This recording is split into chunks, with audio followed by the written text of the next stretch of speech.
Welcome to the Blue Army podcast, episode 15. Seems like an absolute age since we've been on. It was a while, wasn't it? It's no, it wasn't. It was Witten Albion. Witten Albion. Yeah. Talking after a home win. Again. So a little bit of deja vu. Yes. Especially with the way we scored our winner today. Alex Wiles again at home scoring. A fantastic team goal. Yeah. So that's 3 in 2 home games for him. Exactly. Now, so. And if you put in his contribution away at Everton last week, getting 2 assists since he's been back, he's absolutely on fire. Yes, and obviously it's a sign of what Curtis Woodhouse obviously saw in him. So to bring him in and do so well, it's great to see. Yeah, absolutely. Repaying that faith that managers shown in him. Yeah, exactly. And giving us something to get very excited about. Yes. I've just about recovered my voice after celebrating. Cy Russell, who's on co-commentary, don't think he's injured. It can't be the way he jumped up to celebrate. If I'd have tried jumping up to celebrate, the way we were sitting up in the ping stand today, precariously perched. Not advisable. No, it was a cold one as well. Like I was in the camera box that you've got out there, and that was freezing. But it was blowing a bit of a gale, wasn't it? Yeah, warmed me up seeing the goal. Those cliches that is. It was quite to see. It got to like 77 minutes, and I was like, nothing's happening here. I don't want to record a big 0-0. Yeah. And then obviously Wiles pops up with a brilliant goal, and well deserved, I think. Woodhouse has mentioned it a lot. You wouldn't know where Basford were compared to Gainsborough if you took all the context out of that match. No, exactly. No context, Gainsborough. Yeah, there we go. Set it up. No, but it's fair, isn't it? It's really positive. Really enjoying it at the moment. I'm probably guilty of one of those things that Curtis gets annoyed with.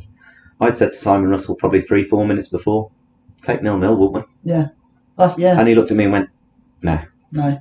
But you're in that situation now where you're playing second in the league and your run's been so good. Yes, you want to keep it going, and there's that side of you that wants to be undefeated, but you're not going to go down. We've seen that with the players you've got. If he goes for it and the worst comes to the worst and you lose to Basford, at least you've gone down trying. And I think the fans would have been a lot happier seeing people go for it. Because, touch wood, this run doesn't come to an end, exactly. But it's likely that at some point it will.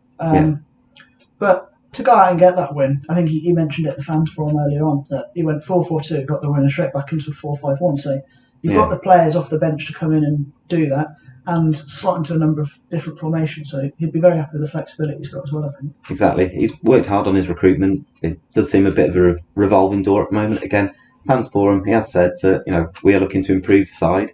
If we can sign a player that we could win the league with, then I will sign him. If not, I'll stick with what I've got.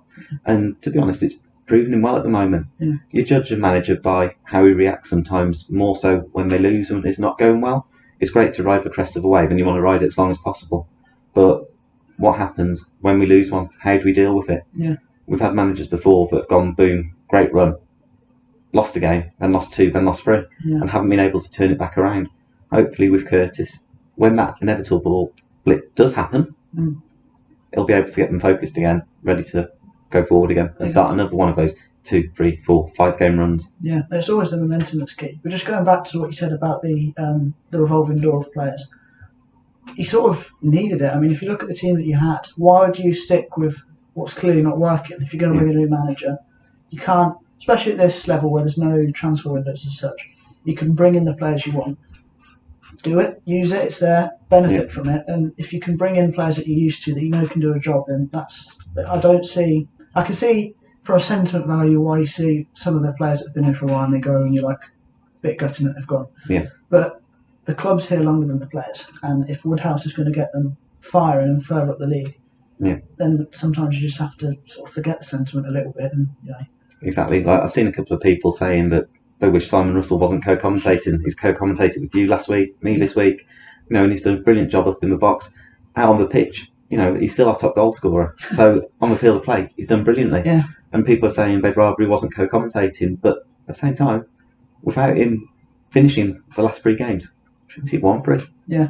And I'm sure Simon will be more than determined to get out there and be a part of keeping the run going. He was instrumental in starting it. Yeah. But the players that are playing with a shirt, they've got it by merit. And that's part of all of this. One of the advantages of all these new players is you never know, well, you've got to work so hard to keep that place. So it raises everybody's game by at least 10%. And if you've constantly got that competition in the squad, like Simon would want competition. He wouldn't want an easy place because he knows it's going to raise his game. all the players should have that attitude. And I'm sure if Curtis mentioned it against Atherton last week, he said, you've got 3 opportunities a week to impress me. If you don't, you're not in. You've got training on Tuesday, Thursday and the match. And if you don't impress me, you're not in the team. So you need to have that attitude of always wanting to do better. And that reflects in the league. They don't want to be where they are. No team wants to be where they are. And that almost reflects in the players that have gone, that they haven't been willing to fight for their place, almost thinking they've got a God-given right to play. And you haven't. You've got to be able to show that you deserve that shirt. Exactly. Well, you're now up to 16th. I mean, you're 3 points off of, or a win away from that really compact middle area. I think the team above you is Bamber Bridge, and they're 3 points ahead of you. And then from there, you've got about 5 or 6 teams on about 35 to 40 points. And if you can start to rein that in, you might get Curtis's his goal of playoffs, which has been mentioned or thrown about.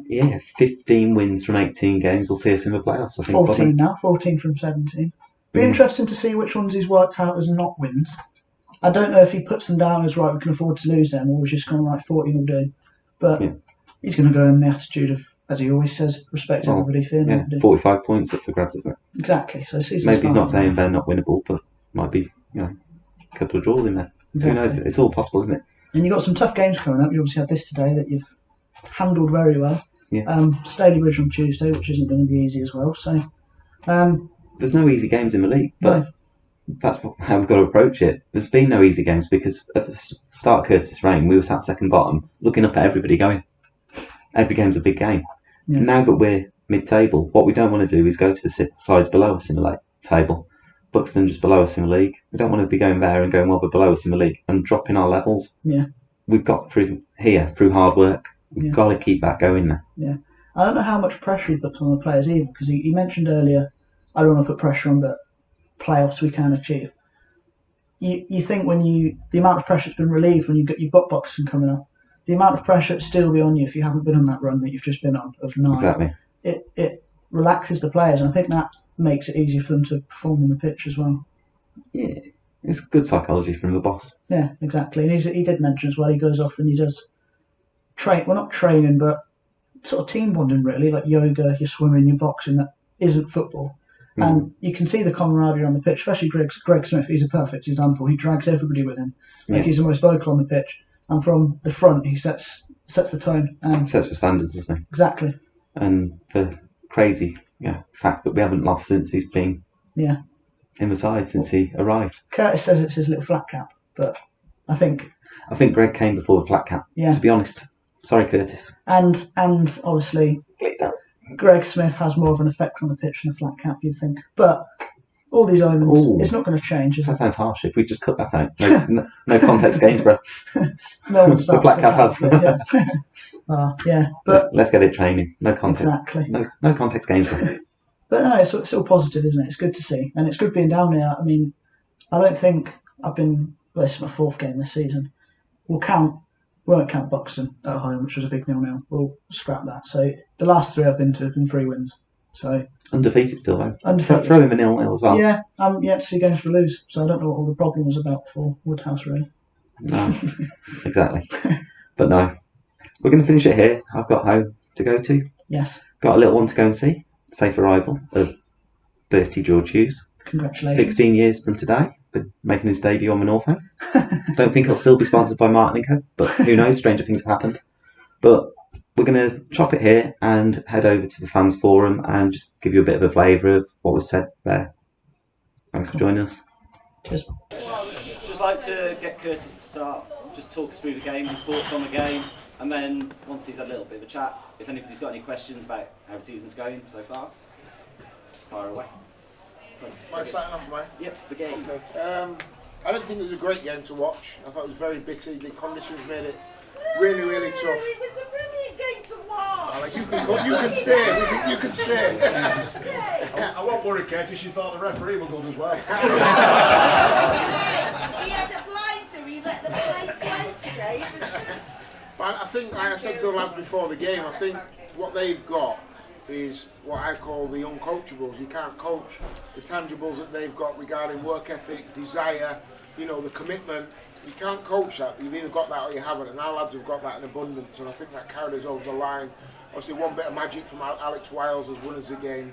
But I've got no problems with going anywhere with this team, and we will lose games, no doubt about it, but it'll never be through lack of effort and work ethics. We've got that in abundance, and I think that dragged us over the line today, and on chances created I think we deserve the 3 points. Right, over to the room then. Anybody got any questions? Yes, you were the better team today. End on. Will's got a question. Pardon? Never, ever, ever. Curtis, you've had a fantastic run. Yeah. We all appreciate it. Absolutely brilliant to see us winning with the right buzz game. But obviously, we know what that leads to. It leads to rumours and innuendos about other clubs coming in for you on the back of your record, do you? Even though you're really that long. So, how committed are you to this club for how long we where do we stand? Because obviously we're really proud of what's happening at the minute. Yeah. I've got a contract till the end of the season. Yeah. I've spoken to Richard about moving forward with that and being there long term. I'm not just saying next I'm in front of you guys. Gainsborough's always a club I've looked at from the outside looking in and thought I'd love to be manager there one day. I was actually interviewed for this job a few years back and didn't actually get the job. Was it Fred? I won't name names. Your mate Fred. Yeah, but it is a job from the outside looking in that I've always fancied. I've always looked at it and thought, yeah, I think I can do a good job there. I understand, I think, what the fans want. I don't mean this any disrespect to any of the managers in the past, but I don't think recruitment's been good here for a lot of years. And I think one thing that we've done, we've recruited players that want to put sweat on the shirt, a younger player, players that I think have got points to prove. And I called our lads in the dressing room before the game. I went through the whole team, and you know, we had George Willis, who Boston don't want. We had Jamie Green, who they told me legs had gone before I got here. We've got Will, who's on loan from Gainsborough. We've got Staino, who said his legs have gone. We've got James Williamson, who's played most of his career 2 leagues below. Alex Wiles from the league below, Michael Williams from the league below. So we've got a team of misfits, you know. The manager's a former boxer. I've got Fozzie, who's got 1 leg. And I've got our goalkeeper coach has got 1 eye. So we are the misfits, but we're kind of all coming together and doing something great. But to answer your question, I'm committed to the football club, and hopefully in the next few weeks, me and Richard will sit down and put a long-term plan together. And we spoke about doing a 2-year contract, and I'd love to be a long-term. I think the ambition of the football club is to get into the Conference North and then establish ourselves in the Conference North as well, and I want to be a part of that. No problem. It's been great last few weeks. The Scoopers go over the way and we're loving it. Brilliant. Well done. It is the passion that we see in the players working their asses off. Brilliant. Now I love that, and I think when I said in one of my first interviews, I think it was Morpeth at home. We played here, we got beat 1-0, and got standing ovation off the fans walking off, and I felt a little bit embarrassed about it, to be honest. I thought we were nowhere near, we were miles off it, and I just felt that as the whole football club, we needed to up our standards. We need the fans to expect more from us, and as a team, as a management, we need to deliver more. And I think from that day we have done. I think the standards have been. The reason they got that ovation is because they saw more commitment. Yeah. And I think that's why they got it. I think that's what we want, all fans want to see. Yeah. We've got pride in seeing putting that effort in. I mean, to play against the good football side like Basford United today, and to play away at Radcliffe last week and absolutely shit all over the pitch, bully at first half and shooting 3-4. It's great to see both sides. Yeah, definitely. Thank you. Any other questions, anybody? Yes, sir. What's your aim for the season then? What would you regard as a successful season other than survival? Yeah, well, I said to the lads, obviously when I first came here, the remit for the job was to keep us in the league. And barring a disaster, that'll happen. I said to the lads last week, we need 15 wins to get us in the playoffs from 18 games. That 15 is now 14. So we'll look to knock them off one by one. Can we get in there? It's a very, very long shot. Probably got 1% chance, but as long as there's a percentage chance, that's what we'll be going for. We've won today, so we need 14 wins to get us in there. No pressure. Plenty to do. Loads to do, but doable. Building on that then, longer term, with or without you, whoever it pans out, how far do you think a team like Gainsborough could go? How far? In this league, No, just as a club, in generally general. building up the leagues. But what's the realistic aspiration? I think with the size of the club, the size of the fan base, I'm not saying straight away, but I think once this team gets in the Conference North, I think we could be in and around the playoff team in the Conference North. The Conference North is such a tough league. So many teams are full time. The budgets in there are huge. But I think with the catchment area we've got, and hopefully with clever recruitment, like I said, which I think recruitment's not been great. I think with clever recruitment, we can definitely be in and around that top 10 and a good run away from being in a playoff side in the Conference North. But we're 16th in the league below, so one step at a time. Yeah, but I think if the team at the maximum can be in and around their playoffs at the Conference North. That's what I feel. I think Richard feels the same as well. Conference North is where we need to be. That's the club's built on Conference North. So that's the ambition of the club, to be back in Conference North. Fantastic. Do you think this group of players will be able to look after yourself in the Conference North you've got now? Yeah, I do. Yeah. If you look at the team, we've got a lot of young players. So I think we would need obviously to improve and to strengthen in certain areas, and the squad depth would have to be better. I think we've got 16 players at the moment, but I'd rather work with 16 good players than 20. 4 or 5 are not anywhere good enough. So I think at the minute 16, we've got a really strong 16. So we would definitely need to strengthen, but I don't think we'd need 15, 16 new players. If you got promoted, for example, this year, that's the core of players you would work with, what you've got now within that squad? Yeah, I think we'd add to it rather than taking away from it, I mean, we've got 6 on loan, I think. So obviously, we've got Will Thornton who's on loan from Gainsborough. I know they think really highly of him. And Will's a young centre half that's learning and getting better and better. Obviously, these guys as players. So you look at the ones we've got on loan. They're probably going to go back to their clubs as well. So you take them out, we would need to recruit wisely. But I've got a black book and it's huge. There's loads of names. I mean, I've signed about 20 players already. But yeah, there's plenty of names in there, and recruitment-wise, I'm confident that we'll be able to get good players. Has anybody got any questions on the amount of coming and going of players? Yeah, I was going to say, there's obviously been a lot in the last 6 or 8 weeks. Is there many more you want to change now, or are you sort of fairly happy with what we've got for the season now? Yeah, I'm happy with what we've got. I think results obviously dictates that, but I think coming in now, the first question I ask with any player that I'm coming in is, can we win the league with this player in the team or in the squad? And if the answer is no, then I'll just stay with what we've got. If the answer is yes, you look at the players we've got in, say Boston, Nicky Walker, George, they're players you can win the league with. So if we can get that quality of player in the football club, then I'll be ringing Richard again. Every time my name comes up on his phone, he'll say, again. It costs him a few quid. I think from a football club's point of view, because I've seen some, not negative comments, but comments about the amount of players that we've gone through this season. If you put in a new manager, you're always going to get a lot of changes. And Changes had to happen though, didn't they? Yeah, well it did, and Curtis's remit was keep us in this league, we can't afford to go down, drop down, so do what you need to do. So he had an open book, and I've said to him quite a few times, it won't be this easy next year, you'll be working with what we've got. So, we've been very flexible this year with the amount of players coming in and going and changing. I suppose it's having players who want to be here as well. And that's the difference. It's not a payday club, it's a club that we've got to be very resourceful on what we're doing. And players that have gone on and people don't like that we've moved on, financially it has to happen because we have to balance the book. So players come in, somebody's got to go, it's as simple as that. I think regarding the budget, I think the budget's actually been reduced. It's come down, well, even though we've signed a lot of players we've brought in are less than the players we've moved out. Definitely. And I think we look better for it. We look better for it. Yeah, we do, and I think from a financial point of view, we're more or less on where we should be budget-wise. Because everyone's saying, it must have gone over budget. Well, we haven't. We did for a little bit, but we can sustain that. But not yet. We haven't gone over yet.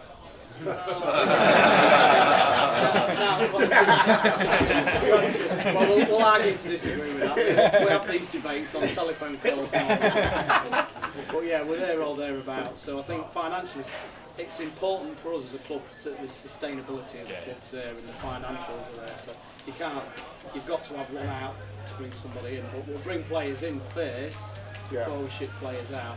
And to be fair, obviously with Richard, I'm not blowing smoke up his backside, but I think the movement needed to happen in the squad, and also you need a chairman to be able to say to you, within reason, go and do what you want to be able to get us out of that trouble. So it's been not easy, but it's been easier rather than Richard saying, well, that's your budget, you can't go over it all. We've had to be over for sometimes 4 or 5 weeks to then be able to move players on, but we needed players in the team straight away because all of a sudden the games start ticking down. Run out there. Yeah, and yeah. So Richard, you know, I mean, let's be honest, if we hadn't gone on this run, we would have been in a bit of a position, I think, now. Yeah. So, I think the team's fear coming here now, though, don't they? Yeah. From what we're doing, from how you're going.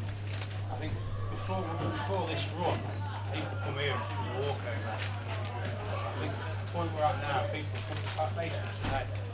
You know, everyone will be shitting it coming here, I believe.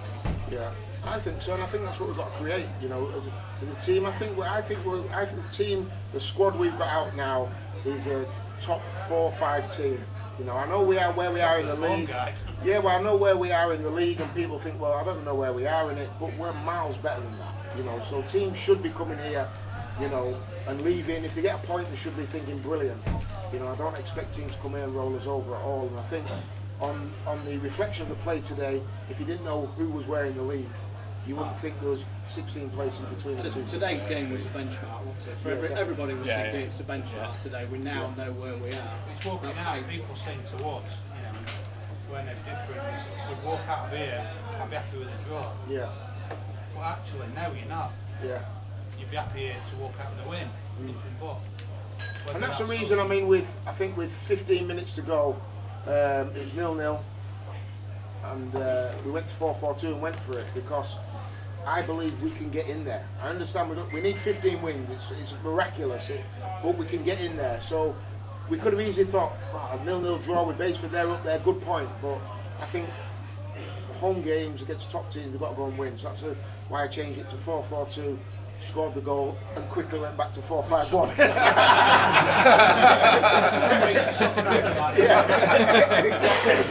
But yeah, but that's obviously, as manager, you make them changes. Sometimes you get them wrong, sometimes you get them right, and today, you know, it fell our way, really. Any other questions, anybody? I just think today, we haven't just got it right. A few games, you got it right. I haven't been to many because of work and everything, but what I've seen today, the improvements I've seen since the last game is fantastic. I just hope it keeps on going, and yeah, we can work out this season together, but I don't think, hopefully, we won't go down, and just keep up the good work. Brilliant.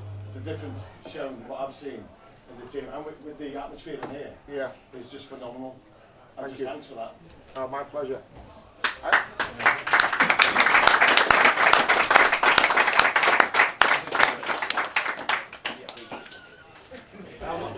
How many years can we keep Greg up front for? How many pies can we have? He actually told me last week he was 30, I couldn't believe it. I thought he was so much older than that. He's only 30.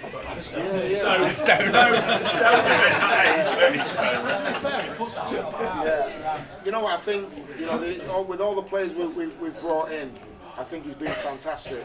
You know, so you guys. Since he come in, have we? No, we haven't lost now. He's started the run. Yeah, well, it is since I had the hat on, to be honest. Single ball. Greg's taking credit, but it is the hat. But the thing is with Greg, obviously you guys just see what he does from 3 o'clock till 4:45. But he's unbelievable in the dressing room. Really popular member of the squad. You know, he's really good in the dressing room, and things like that don't obviously get seen by the fans. What we've seen today is, you know, Greg and the centre half both having to do with each other. It's good to see that because they both care. Whether one's on loan or not, it doesn't really matter. I always say to Greg before the game, play on the edge, but don't fall off. He is kind of one of those players that's always close to getting a yellow card, close to getting sent off. He just, like I say, play on the edge, but don't fall off. And he's been brilliant. You know, he's been a great signing. You see the bits of it in the game as well. That dragging the team with him, I think, where he'll hug a player and we'll give Nicky Walker a kiss on his forehead. You saw that today. It's all, he's dragging and hugging him. I was actually at the game when Greg got injured. He was here against you guys for Boston. I think Boston, it was either 0-0 or Boston 1-1-0. I can't quite remember. I was at the game when Fozzie and Don was here, and Fozzie invited me up. I'm sure it was Boxing Day. I came with my son, Yeah, and Greg went off injured, and he's a player that I've always liked. He brings something completely different. He's been fantastic. Yes, madam. Do you think your training methods have played a part in the camaraderie of the team? Because you do like, you go to DW Sports and do your swimming, you do your yoga, you do all sorts of alternative, like, to actual football training. Has that played a part in your team building? I think so, you know, little things like we've taken on boxing and done all different things that have nothing to do with football, but it's about getting the group together, having a laugh, having a joke, you know, being able to laugh at each other. Yeah, team building. Yeah, and like I said, when you have to dig in and get that extra 15%, you do it. So yeah, I definitely think little things like that help, absolutely. Yeah. Any other questions, anyone? Can we have another pint? Go on then, how Chairman Brown. We're coming here for free beer, but Any other questions, anybody? Yes, sir. What's your personal ambition as a longer term as a manager? You know, how far do you want to go? Yeah, I want to manage in the Football League. You know, that's my ambition for myself. I'll just explain, when I retired from football at 26, I didn't watch a game of football for 5 years. I retired, I hated it, and I've completely fallen out of love with it, because my career didn't kind of end how I wanted it to end. But now, obviously, coming back into management, I'm ambitious and I want to manage as high as I can one day. I've actually been managing 9 years already, which is a long time for someone that's only 32. I've